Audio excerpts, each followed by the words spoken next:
नवी मुंबई की APMC market में भीषण गर्मी का असर अब सब्जियों की कीमतों पर साफ दिखाई देने लगा है। बढ़ते तापमान और फसलों को हुए नुकसान की वजह से बाजार में सब्जियों की आवक कम हो गई है, जिससे दाम लगातार बढ़ रहे हैं। टमाटर, भिंडी, हरी मिर्च, धनिया और पत्तेदार सब्जियों की कीमतों में सबसे ज्यादा उछाल देखा जा रहा है। व्यापारी का कहना है कि तेज गर्मी और पानी की कमी के कारण उत्पादन प्रभावित हुआ है। वहीं आम लोगों के लिए रसोई का बजट संभालना मुश्किल होता जा रहा। नवी मुंबई में एपीएमसी सब्जी मंडी में गर्मी के चलते सब्जियों के दाम आसमान छू रहे हैं। लगातार बढ़ रहे तापमान और फसलों पर पड़े असर के कारण मंडी में सब्जियों की सप्लाई कम हो गई है। इसका सीधा असर कीमतों पर देखने को मिल रहा। टमाटर, हरी मिर्च, लौकी, भिंडी और धनिया जैसी रोजमर्रा की सब्जियां पहले के मुकाबले काफी महंगी हो गई है। व्यापारियों के अनुसार कई इलाकों में पानी की कमी और तेज धूप के कारण फसल खराब हुई है, जिससे आवक प्रभावित हुई। मंडी में आने वाले ग्राहकों का कहना है कि हर दिन बढ़ते दामों ने घर का बजट बिगाड़ दिया है। कुछ खरीदार जरूरत के हिसाब से ही सब्जियां खरीद रहे हैं। व्यापारियों का यह भी कहना है कि अगले कुछ दिनों तक मौसम में अगर राहत नहीं मिली तो कीमतों में और बढ़ोतरी हो सकती है। भाज्या तर एवढे वाढलेले आहेत की सांगण्यासारखं नाही। आज टोमॅटो घ्यायला गेलं तर मला वाटतं 10 रुपये 15 रुपये किलो मागच्या वेळी होतं, पण आता 70 रुपये किलो आहे, 60 रुपये किलो, 70 रुपये किलोच्या आत मार्केटमध्ये। मग किरकोळ बाजारामध्ये जर गेलात तर तुम्ही त्याचं 80 रुपयाच्या आत येत नाही। आम्ही जगायचा कसा मोठा प्रश्न पडलाय। काकडी जर आता घेतली आम्ही, काकडीचा पण रेट जवळजवळ 50 रुपये, 60 रुपये, 70 रुपये किलो घेल तसे आहे।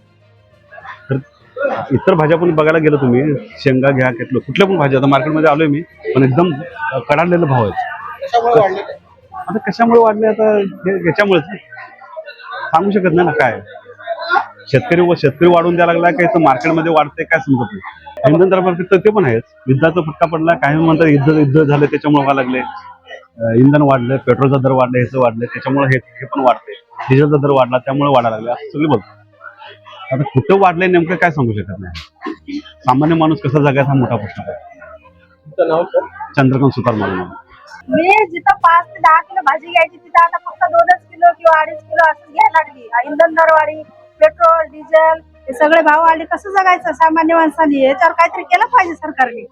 सगळं गॅस आम्हाला जिथं आपला धंद्याचा गॅस आहे तिथं आम्हाला जो 1500-1600 रुपयाला भेटायचा, 2100 भेटायचा, आता तो 3,500-4 हजाराचा चाललाय। कसं धंदा करायचा? मी काय समजत नाही मला तर याच्यावर काय उपाययोजना करायला पाहिजे काहीतरी सरकारने।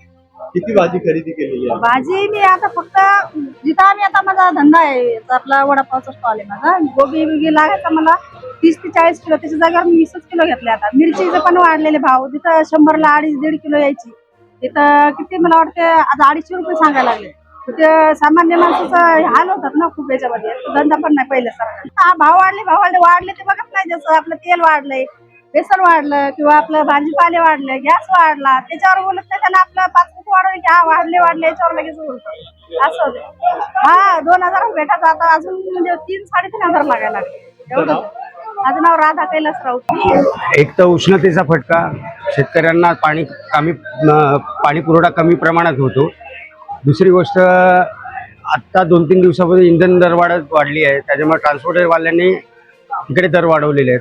त्यामुळे टोमॅटो असो, कोथिंबीर असो, भेंडी असो, गवार असो, सगळ्या भाज्या सगळ्या महाग झालेल्या आहेत। 30 ते 40% दरवाढ झालेली आहे। म्हणजे 20 रुपये किलो टमाटे होते ते 50 रुपये किलोवरती आलेत होलसेल मार्केटला। 10 रुपयाची गड्डी होती ती 40 रुपये गड्डी झाली आहे कोथिंबीरीची। पुदिना 8 रुपये 5 रुपयाला मिळायचा, तो आता 25 रुपये 30 रुपयाला पुदिना मिळायला लागलेला आहे। पालक असो, म्हणजे इतर भाज्या, भेंडी 40 रुपये किलो होती ती 80 रुपये 100 रुपये किलो झाली आहे मार्केटला। प्रत्येक भाज्यांमध्ये सगळ्यांची दरवाढ झालेली आहे। आज आवक किती झालेली आहे? आता आवक खूप कमी प्रमाणात झाली आहे, का ट्रान्सपोर्ट खूप वाढलेलं आहे। ट्रान्सपोर्ट वाढल्यामुळे शेतकरी माल टाकत नाहीये, त्याच्यामुळे आवक कमी झाल्यामुळे दर पण वाढतात आहे। पुढे काय वाटतं? पुढे नाही, कंटिन्यू 15-20 दिवस असंच राहणार आहे जोपर्यंत पाऊस सुरू होत नाही। आणि ट्रान्सपोर्टवाल्यांचं काय सांगता येत नाही, आता कमी झालं की अजून वाढवणार ते बघता येत त्या काळामध्ये। तुमचं नाव?